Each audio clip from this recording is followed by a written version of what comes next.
Hi everyone, मैं हूँ आरती और स्वागत है आपका स्वाद रेसिपीज़ में। तो आज हम बनाएंगे स्वीट कॉर्न के पकोड़े। तो जल्दी से स्वीट कॉर्न के पकोड़े बनाना शुरू कर लेते हैं। तो पकोड़े बनाने के लिए यहाँ पर मैंने 2 स्वीट कॉर्न के दाने निकाल लिए हैं। अब इन दानों को हम मिक्सी के जार में डाल देंगे और उसके बाद हमें इन स्वीट कॉर्न को दरदरा ग्राइंड कर लेना है। तो यहाँ पर मैंने ग्राइंड कर लिया है और आप देख सकते हो यहाँ पर मैंने दरदरा स्वीट कॉर्न को ग्राइंड कर लिया है। अब इसको हम एक बाउल में निकाल लेंगे और हमारे बाकी के जो बच गए थे स्वीट कॉर्न के दाने उनको भी यहाँ मैंने ग्राइंड कर लिया है। अब उसको भी हम बाउल में निकाल लेते हैं। अब हमें ग्राइंड किए हुए स्वीट कॉर्न में डाल देना है 3 चम्मच चावल का आटा। आपके पास चावल का आटा नहीं है तो इसकी जगह पर आप मैदे का भी यूज़ कर सकते हो। और उसके बाद इसमें डाल देंगे 2 चम्मच कॉर्नफ्लावर और उसके बाद इसमें डाल देंगे आधा चम्मच लाल मिर्च पाउडर, आधा चम्मच नमक डाल देंगे और उसके बाद आधा चम्मच अदरक लहसुन की पेस्ट डाल देनी है और उसके बाद इसमें डाल देंगे ढेर सारा कटा हुआ हरा धनिया।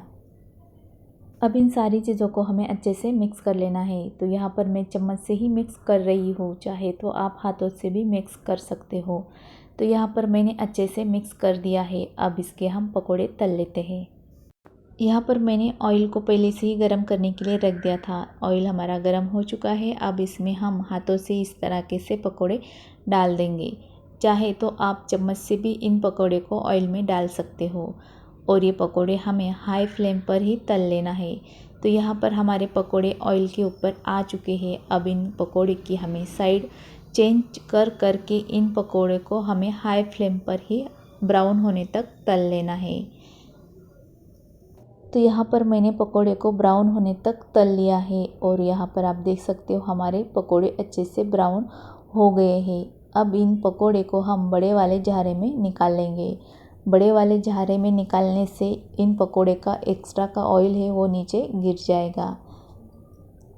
तो यहाँ पर मैंने पूरे हमारे पकोड़े झारे में निकाल लिए हैं। अब इन पकोड़े को हम साइड में रख देंगे और हमारे बाकी के पकोड़े बच गए हैं वो भी हम इस तरह से ऑयल में डाल देंगे और हमें सेम प्रोसीजर में इन पकोड़े को भी ऑयल में तल लेना है। हाई फ्लेम पर ही हमें पकोड़े को तल लेना है और पकोड़े की साइड चेंज करके इन पकोड़े को ब्राउन होने तक तल लेना है।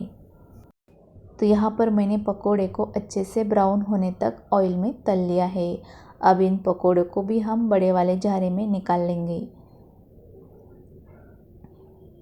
तो यहाँ पर हमारे सारे पकोड़े मैंने बड़े वाले झारे में डाल दिए हैं। तो यहाँ पर हमारे पूरे पकोड़े तलकर रेडी हो गए हैं। अब इन पकोड़े के साथ यहाँ पर मैं डाल रही हूँ थोड़ा सा टोमेटो केचप। ये स्वीट कॉर्न के पकोड़े इस टोमेटो केचप के साथ बहुत ही टेस्टी लगते हैं और यहाँ पर हमारे ये पकोड़े बहुत ही कम सामान में बहुत ही टेस्टी क्रिस्पी पकोड़े बनकर रेडी हो गए हैं। तो ये पकोड़े बारिश के मौसम में तो बहुत ही टेस्टी लगते हैं। तो इन पकोड़े को आप ज़रूर ट्राई कर लेना। तो यहाँ पर मैं आपको पकोड़े अंदर से कैसे बने हैं ये भी दिखाती हूँ। तो यहाँ पर आप देख सकते हो हमारे पकोड़े बाहर से कितने क्रिस्पी है और अंदर से सॉफ्ट है और ये पकोड़े इस टोमेटो केचप के साथ तो बहुत ही टेस्टी लग जाते हैं। तो आपको मेरी ये पकोड़े की रेसिपी कैसी लगी ये मुझे कमेंट में ज़रूर बताना और रेसिपी पसंद आती है तो इस रेसिपी को लाइक कमेंट शेयर कीजिए और साथ ही साथ मेरे चैनल को सब्सक्राइब करना ना भूलना। तो मिलते हैं एक न्यू रेसिपी के साथ, तब तक के लिए बाय बाय, टेक केयर।